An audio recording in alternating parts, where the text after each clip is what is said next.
Guys, Samira here. Welcome back to my channel. So today we'll see 5 awesome DIY crafts to do this summer when you're bored. So the first one is this colorful tree. For this you'll only be needing some paints and a paper.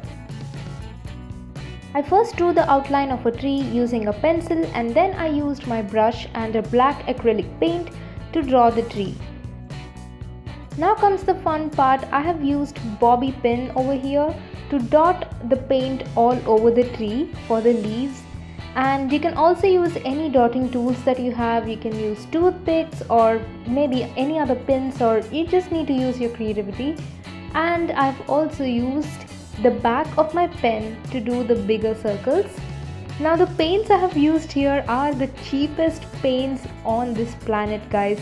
These are the Rangila paints. These paints were like 20 rupees, and I initially doubted if I should buy such paints, but then I bought them because these colors are really very bright and you can have loads of fun experimenting with your artworks without the fear of wasting your paint, because these paints are really cheap.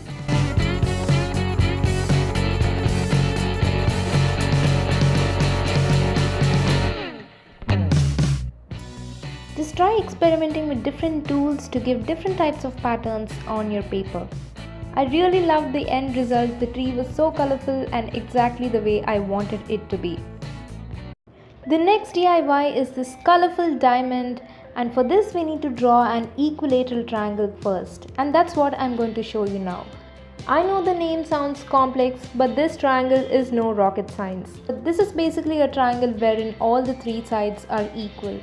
For that you need to draw one side of any length you want, and then take your compass and measure the side which you have just drawn and draw two arcs on the top.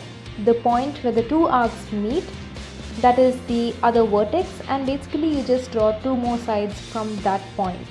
Easy, right? I bet you'll get some extra marks in maths this year.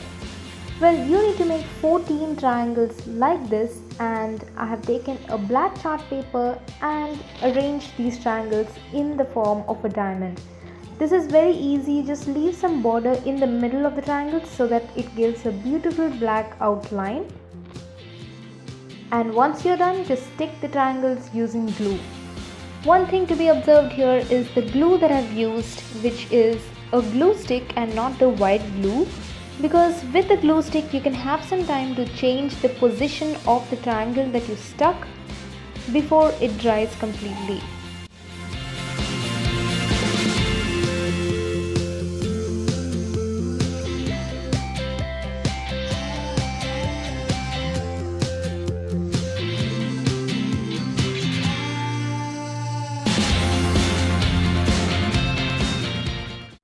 Let's move on to the next DIY, which is watermelon stamps. For this you'll be needing a potato. Just cut your potato like this and you have something that looks like the shape of a watermelon.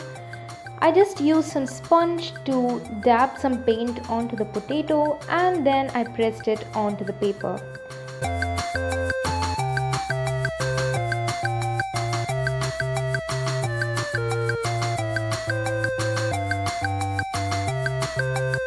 For the bottom of the watermelon I used some light green.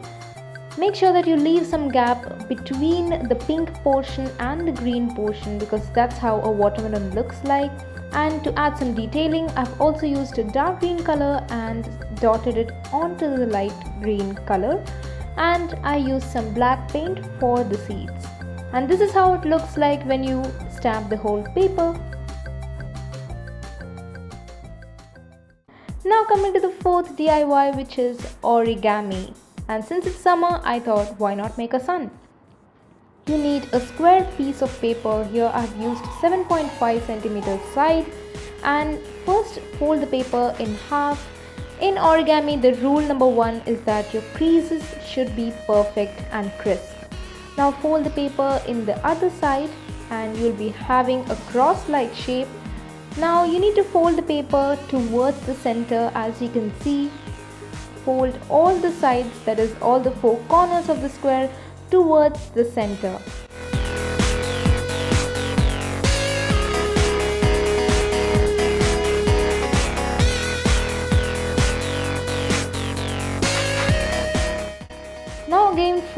sides of the square towards the center, just like you would fold a rocket.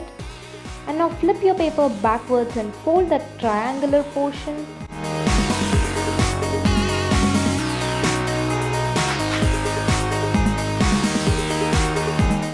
And lastly, just make a final half to make your final triangle. Now you need to make 16 pieces like this, and this is how you join the pieces into one another. There's a slight flap at the back of each piece, so you can easily join them.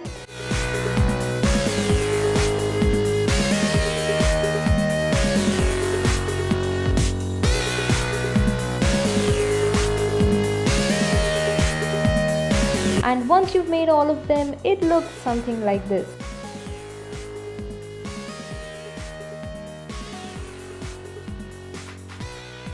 Let's move on to the next DIY, which is my favorite.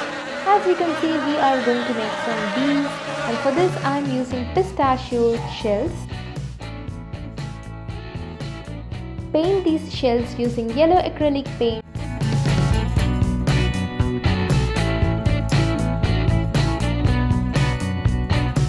And once that's dry, use some black acrylic paint and give some stripes. And for the background, I've taken a blue colored paper and added some clouds using white paper. And now we'll be sticking these shells onto the paper.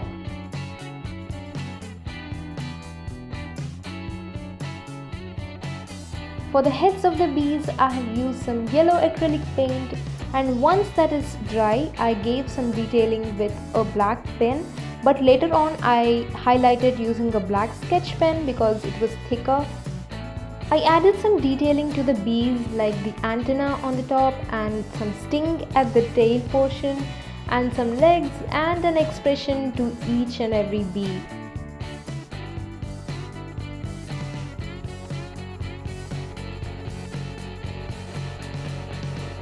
I gave some detailing to the wings using blue watercolor, and that's it. You have your own swarm of bees now. Don't provoke them, otherwise they'll sting you. I had great time making all of these crafts for you guys. Let me know which one was your favorite in the comments below, and don't forget to subscribe to my channel so that you will be notified whenever I make a new video. Until next time, keep crafting. Bye bye. In a ghost town, it's a beautiful madness.